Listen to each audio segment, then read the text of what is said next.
Hello YouTube, content de vous retrouver sur le Monde de Chris 2.0 pour une nouvelle vidéo. Aujourd'hui, je vous parle high-tech, je vais vous présenter ceci, mais aussi ceci.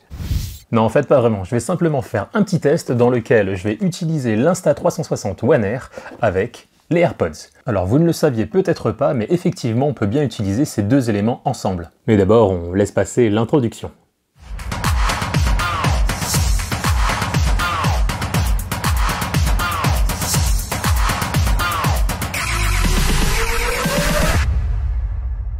Alors je ne vais pas entrer dans les détails, mais l'Insta360 One Air, c'est la première action cam avec des objectifs interchangeables. Ce qui est super intéressant avec la One Air, c'est de pouvoir créer une association qui conviendra parfaitement à la prise de vue qu'on va vouloir réaliser. Là, vous pouvez constater, j'ai un module 4K grand angle à l'avant, un retour vidéo à l'arrière, mais je peux très bien dissocier les deux modules pour que je puisse avoir l'écran vidéo face à moi pour pouvoir vlogger et me voir dans le retour. Je vais pouvoir retirer l'objectif 4K pour mettre par exemple le double optique 360 et là je vais pouvoir réaliser des vidéos ou des photos en 360 degrés. Alors je ne l'ai pas en ma possession, mais ce qu'il faut savoir c'est qu'Insta360 a également sorti un objectif avec un capteur d'1 pouce. Qui plus est, c'est un objectif qui a été conçu par Leica, une grosse référence dans le monde de la photo et de la vidéo. Mais revenons tout de suite sur le sujet principal de la vidéo, à savoir quel est le rendu audio lorsque l'on connecte les AirPods à la caméra Insta360 One Air. J'ai choisi de vous faire ce test, déjà parce que je trouve très ingénieux, très malin de la part d'Insta360 de proposer une fonctionnalité dans laquelle on va pouvoir connecter ses AirPods à son Action Cam. Reste à savoir maintenant si cette fonctionnalité est réellement une plus-value. Est-ce que c'est quelque chose qui va nous permettre de nous passer d'un micro externe, puisque l'intérêt d'utiliser ses AirPods pour capturer le son, c'est d'utiliser ses écouteurs comme si on utilisait vraiment un micro-cravate, et qui plus est un micro-cravate non filaire. Allez, on va commencer tout de suite par connecter les AirPods à l'Insta360 One Air. C'est extrêmement simple, un petit swipe vers le bas, vous voyez que vous avez le petit logo AirPods qui apparaît en bas à gauche, vous cliquez dessus, et là vous avez directement la recherche des périphériques. Alors moi ils sont déjà connectés, mais sinon vous avez Connect to Other, et là vous voyez vous avez bien l'indication qui vous demande de maintenir le bouton à l'arrière de votre boîtier pour pouvoir effectuer le jumelage. Donc il n'y a rien de sorcier pour effectuer le jumelage des AirPods. Avant de commencer le test, je vous donne quelques éléments pour vous permettre de vous situer dans le contexte. Je vais commencer une première série d'enregistrements avec la caméra positionnée à peu près 80 cm de moi. C'est la distance qu'on va généralement utiliser lors d'un vlog quand la caméra sera positionnée sur une perche à selfie. Je vais ensuite réaliser une nouvelle série d'enregistrements où je vais positionner la caméra à une distance d'environ 2 mètres, puisqu'il existe en accessoire un stick beaucoup plus grand qui par conséquent va vous éloigner de la caméra mais également du micro. Les AirPods que je vais utiliser pour ce test sont des AirPods Pro. Pour information, ils disposent du logiciel interne qui est le 2B588. La version du logiciel de la One Air que j'utilise, c'est le firmware 1.1.16 et je vais réaliser l'enregistrement en MP4. Au niveau du paramétrage de l'enregistrement du son, quand vous allez dans les menus, vous retrouvez une rubrique avec marqué Wind Noise Reduction et vous avez 3 possibilités.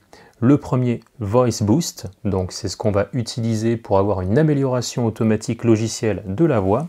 Le deuxième est le mode Intense ou Fast Action, donc qui va être utilisé là où vous allez vraiment avoir du mouvement rapide. Et enfin le troisième mode, c'est la désactivation de l'amélioration logicielle.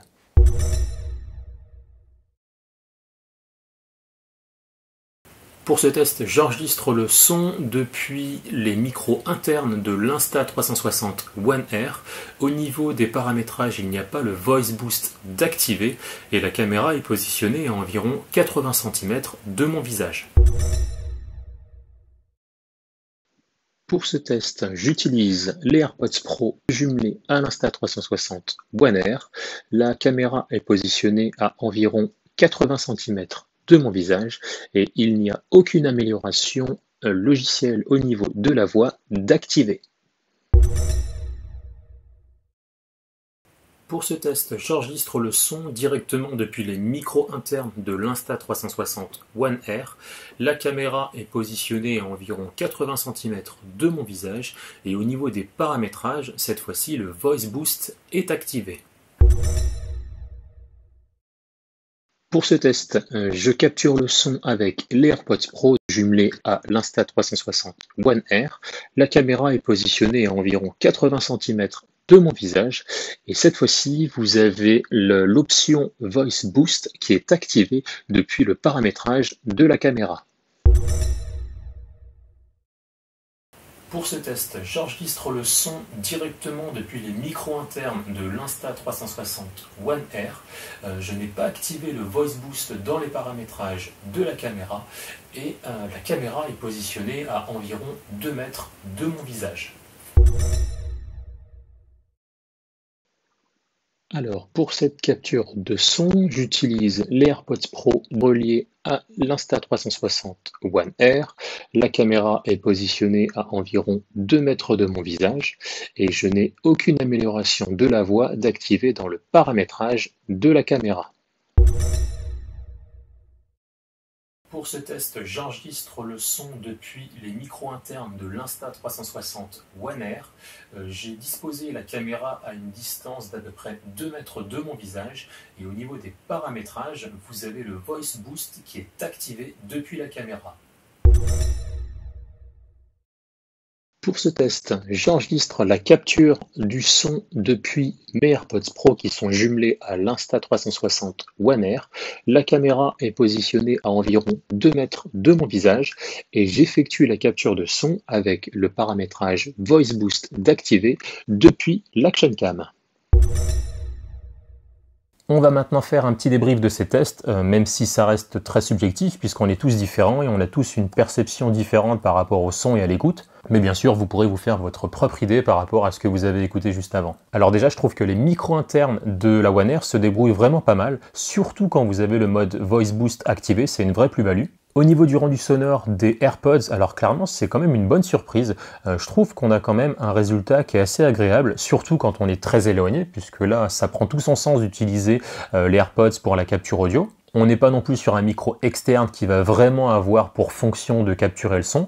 Mais pour quelqu'un qui va vouloir faire de la capture audio sans forcément investir dans un micro externe, je trouve que c'est une vraie bonne alternative. D'autant plus que la caméra est relativement récente, que le logiciel interne a été mis à jour récemment mais qui va forcément évoluer, donc améliorer aussi là le rendu sonore. Comme vous pouvez le constater, les tests que j'ai effectués ont été faits en intérieur. Dès que le confinement sera terminé, je réaliserai une nouvelle série de tests à l'extérieur où je m'équiperai de mon skate pour voir un petit peu comment les AirPods se comportent face au vent. Je devrais normalement recevoir prochainement le petit adaptateur USB-C vers mini jack pour connecter un micro externe, donc j'en profiterai pour faire une nouvelle série de tests avec les micros que j'utilise moi en temps normal. N'hésitez pas à mettre dans les commentaires si vous trouvez ce genre de test utile. C'est peut-être des choses que je pourrais développer parce que c'est assez rapide à faire.